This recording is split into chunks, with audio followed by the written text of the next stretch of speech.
पूजन करून घ्यावे अशी मी विनंती आमदार साहेबांना करतो आणि आप्पासाहेबांनाही करतो। क्रांतिगुरु मेहरबान साहेब यांची जयंती आज आहे आणि त्या जयंतीच्या औचित्य साधून या ठिकाणी जनसमुदाय या ठिकाणी उपस्थित आहे।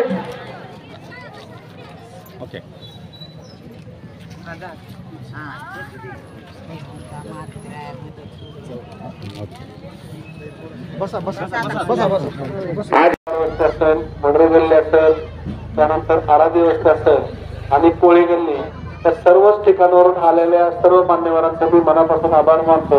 आणि या बैठकीसाठी उपस्थित असलेले आमचे संदीप भैया पाटील, त्यानंतर रणजित मोठे, त्यानंतर सनी भैया, वैभव जानकर, धनाजी देवकर आणि त्या ठिकाणी जमलेले सर्वच मान्यवर। आमदार साहेब, मी तुम्हाला सांगतो की लोक एवढे प्रामाणिक आहे, त्यात वडर समाज आहे, मातक समाज आहे, होलार समाज आहे, कोळी समाज आहे, आराधी समाज आहे, सर्वच लोक की त्या लोकांनी मला मोजून 8 दिवसामध्ये इथून नगरसेवक केलं। माझा इथं एवढा काही संबंध नव्हता, पण ही सर्व लोक इतके प्रामाणिक आहे की ताकदीने माझ्या पाठीमाग खंबीर उभं राहिली आणि मला 8 दिवसामध्ये इथून नगरसेवक करून नगराध्यक्ष झालो। तर मला आपल्या सर्वांना या निमित्ताने एवढं सांगायचं आहे की कामाच्या माणसाला निवडून देऊया, कारण या 5 वर्षामध्ये आमदार राम सातपुते साहेबांनी माळशिरस तालुक्यामध्ये एवढं मोठं काम केलंय की कधी कुणाला जात विचारली नाही, कधी कुणाला पक्ष विचारला नाही, कधी कुणाला कुठून आलाय, कुणाची शिफारस आणली नाही, कुणाचं पत्र आणलं नाही, असं कधी विचारलं नाही। आणि आपले आमदार राम सातपुते हे काय फार मोठ्या कुटुंबातून आले, त्यांचा राजकीय इतिहास फार मोठा आहे असं काही नाही। रामभाऊ सातपुते साहेब तुमच्या आपल्यासारख्या सर्वसामान्य कुटुंबातून आलेले एक पोरगा आहे आणि त्यांचा इतिहास काय फार वेगळा नाही, आपल्यापेक्षा वेगळा नाही। म्हणजे एका ऊसतोड कामगाराच्या आई वडिलांचा तो मुलगा आहे, म्हणजे त्यांना सगळ्या गोष्टीची जाण आहे, त्यांना परिस्थितीची जाण आहे की काय एकदम असं कुठं मुंबईत राहिलं तर दिल्लीतून आले असलं काही प्रकार नाही। त्यामुळं आपण निवडून देताना चांगल्या माणसाला निवडून देऊया। आणि माळशिरस नगरपालिकेच्या माध्यमातून जर आपल्याला सांगायचं झालं तर राम सातपुते साहेबांनी जवळपास 200 कोटी रुपये माळशिरसला दिले। आचारसंहिता सुरू व्हायच्या आदल्या दिवशी पाणी, आता या आपल्या भागामध्ये सुद्धा पाण्याची समस्या आहे, तर आमदार राम सातपुते साहेबांनाही बऱ्याच वेळा आपण ती पाण्याची समस्या त्यांच्या कानावर घातली होती, तर त्यांनी स्वतः पाठपुरावा करून देवेंद्र फडणवीस साहेबांकडे जाऊन माळशिरस नगरपालिकेसाठी 150 कोटी रुपये पाणी पुरवठ्याची स्कीम आचारसंहितेच्या आदल्या दिवशी मंजूर केली आहे। आणि आपल्या नगरपालिकेच्या अकाउंटवरती पैसे आले, नगरपालिकेच्या अकाउंटवरती पैसे जमा झाले, फक्त आचारसंहितेमुळे टेंडर करता आलं नाही। तर आपण आता ही आचारसंहिता संपली की दुसऱ्याच दिवशी आपण त्याचा भूमिपूजन सोहळा मोठा घेतोय। तर आणि नगरपंचायत हद्दीमध्ये रस्ते असतील, लाईट असेल, आता ह्या आपल्या दोन्ही गल्ल्यांमध्ये जे लाईट दिसते, 3-4 गल्ल्यांमध्ये जी लाईट दिसते, सगळी लाईट आपल्याला LED हायमास्ट आपल्याला आमदार राम सातपुते साहेबांच्या फंडातून मिळाले, रस्ते मिळाले। ह्याच्यामध्ये कोलार वस्तीमध्ये एक सभा मंडप दिला, त्याचं आपण समाज मंदिरामध्ये रूपांतर केलं। समोरच्या वडर गल्ली हिराचंद काका नगर मध्ये एक जुना मंदिर होतं, त्या सर्वांची मागणी होती की मंदिर आपल्याला करून द्या, निवडणुकीमध्ये आपणही त्या लोकांना शब्द दिला होता। तर त्या ठिकाणी सुद्धा आपण 25 लाख रुपयाचं एकदम सुंदर मंदिर बांधून दिलंय।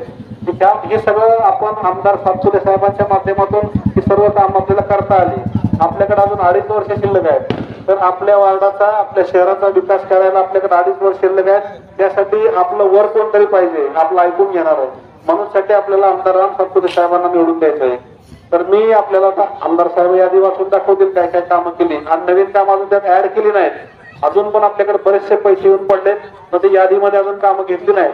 तर मी आपल्याला सर्वांना विनंती करतो, ज्या ताकदीने तुम्ही मला एका 8 दिवसामध्ये जसं त्या प्रभागातून नगरसेवक केलं, माळशिरस मधून नगराध्यक्ष केलं, त्याच ताकदीने आपण सर्वांनी येत्या 20 तारखेला कमळाच्या चिन्हासमोरील बटन दाबून आमदार राम सातपुते साहेबांना जास्तीत जास्त मताने विजयी करावं ही सर्वांना मनापासून विनंती करतो।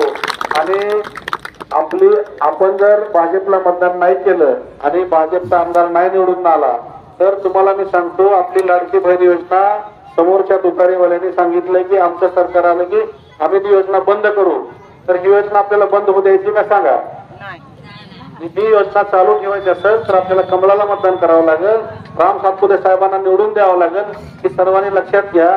आणि या येत्या 20 तारखेला मतदानाला गेल्यानंतर त्या मशीन मध्ये 2 नंबरला कमळाचं चिन्ह आहे तर 2 नंबरचं बटन दाबून कमळाच्या चिन्हासमोरचं बटन दाबून आमदार राम सातपुते साहेबांना जास्तीत जास्त मताने विजय करावा असं मी आपल्याला सर्वांना विनंती करतो आणि मी थांबतो आणि पुढे आमदार राम सातपुते साहेब आपल्याला मान्य रामभाऊ सातपुते यांनाच उमेदवारी भेटावी आणि त्यांना आम्हाला निवडून द्यायचं पुन्हा एकदा. त्याचं कारण असं आहे भाऊ, गेली 25 वर्ष आम्ही विरोधात राहिलो, मोहिते पाटीलांना विरोध केला, माळशिरस गावची घराघरं नस्तनाभूत झाली. त्यामध्ये पाटील घराणं असेल, मोठे घराणं असेल, आमच्या वडिलांनी पाटील साहेबांबरोबर प्रचार केला. आम्ही त्या प्रचारामध्ये लहानपणी सांगणार याचं उत्तर तुम्ही द्या.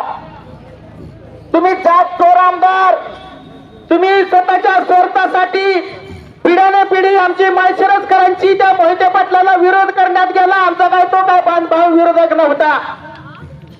या ठिकाणी आम्ही त्यांना विरोध केला, आम्ही रस्त्यावर उतरलो आणि तुम्हाला आमदार व्हायची स्वप्न पडली आणि आमदार होण्यासाठी तुम्ही एसटीच्या कॅटेगरीचा दाखला उपलब्ध केला आणि त्या दाखल्यावरती तुम्ही आमदारकी लढवताय.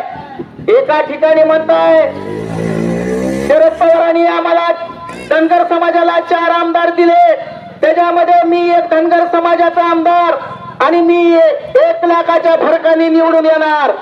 भाऊ या ठिकाणी तुम्हाला आश्वासन देतो, यांचं डिपॉझिट राहतंय का नाही याची शंका मला या 2 दिवसात आली आहे.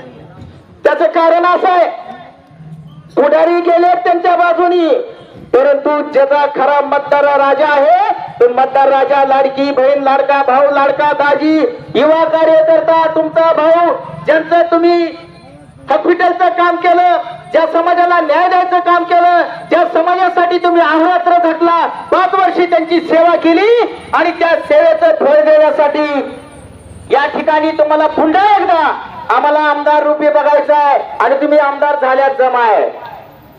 या ठिकाणी आप्पासाहेब देशमुख असतील, या ठिकाणी रणजित शिर्के असतील, या ठिकाणी विरोधक असतील, आम्ही सर्वजण या ठिकाणी तुमच्या पाठीशी उभा आहे. मला जाता जाता एवढंच सांगायचं आहे, या विरोधकांनी एक सांगितलं की आमदार साहेबांनी 5 वर्षामध्ये काहीच केलं नाही, विकास केला नाही, हप्ते गोळा केले आणि बंगला बांधला.